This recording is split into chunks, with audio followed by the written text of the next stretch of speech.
আসসালামু আলাইকুম বন্ধুরা, আশা করি সবাই ভালো আছেন। আমি সুমন আছি টেকনিক্যাল হেল্প বেঙ্গলি চ্যানেলের সাথে। তো বন্ধুরা, চলে আসলাম মোবাইলের স্ক্রিনে এবং আজকে আমি দেখাতে চলেছি কীভাবে আপনারা মোবাইল ফ্রেম পিএনজি তৈরি করবেন, যে পিএনজির মাধ্যমে আপনাদের ভিডিও এডিটের ক্ষেত্রে লাগাতে পারবেন। তো এখন সেটা করার জন্য আমাদের একটা অবশ্যই মোবাইল ফ্রেম দরকার। সেটা আমরা গুগলে গিয়ে আমরা সার্চ বক্সে লিখব মোবাইল ফ্রেম পিএনজি ডাউনলোড। এইভাবে আমরা ডাউনলোড করতে পারি এবং ডাউনলোড করে আমাদের অবশ্যই নামাতে হবে। তারপর যেটা আমরা পাবো সেটা অরিজিনালি পিএনজি না, আমাদের পিএনজি বানিয়ে নিতে হবে। তো পিএনজি বানানোর ক্ষেত্রে আমাদের একটা সফটওয়্যার দরকার হবে, অর্থাৎ অ্যাপ দরকার হবে। অ্যাপটি আমরা প্লে স্টোর থেকে ডাউনলোড করে নিব, ব্যাকগ্রাউন্ড এরেজার নামের এই অ্যাপটি। তো এই অ্যাপটি আমরা প্রথমত ওপেন করব এবং লোড এ ফটো নামের যে অপশানটি আছে এখানে ক্লিক করতে হবে।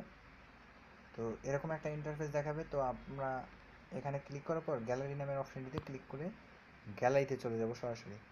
যাওয়ার পর এখন যদি আমরা একটা মোবাইল ফ্রেম পিএনজি বানাতে যাই, তো সেক্ষেত্রে আমাদের একটা ফ্রেম নিতে হবে। তো আমরা যদি এই ফ্রেমটি আমি চয়েস করলাম, তো এখন সাইডটা আমি ঠিক করে নিলাম যে কতটুকু অংশ নিব আমি, এবং উপরে যে ডান নামের যে টিক চিহ্ন অপশানটি আছে এখানে ক্লিক করব, এরকম চলে আসবে।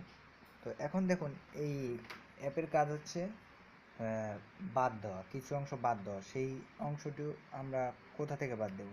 কারণ মাঝখানটুকু আমাদের বাদ দিতে হবে, কারণ গ্লাসটা তো এপাশ থেকে ওপাশ দেখাই যাবে, এরকম আর কি। তো অটোতে আমরা ক্লিক করব এবং এভাবে নিয়ে আমরা ছেড়ে দেব। দেখুন পুরোটা ভরাট হয়ে গেছে। এটা কোনো ব্যাপারই না, একটা সহজ পদ্ধতি। তো এভাবে আমরা করব।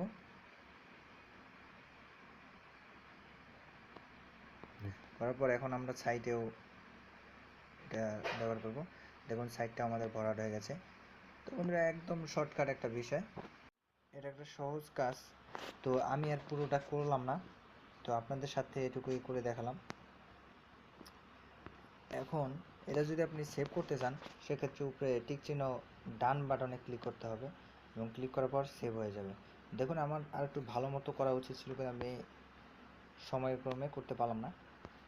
তো এভাবে করতে পারবেন এবং সেভে ক্লিক করলে আপনাদের এটা সরাসরি গ্যালারিতে সেভ হয়ে যাবে এবং সেটা আপনারা যে কোনো ভিডিওতে আপনারা ব্যবহার করতে পারবেন। তো বন্ধুরা, এই ভিডিওটি যদি ভালো লাগে অবশ্যই সাবস্ক্রাইব করবেন এবং পাশে থাকা বেল আইকনটি ক্লিক করবেন, যাতে আমার লেটেস্ট আপডেটগুলো সবার আগে আপনাদের কাছে চলে যায়।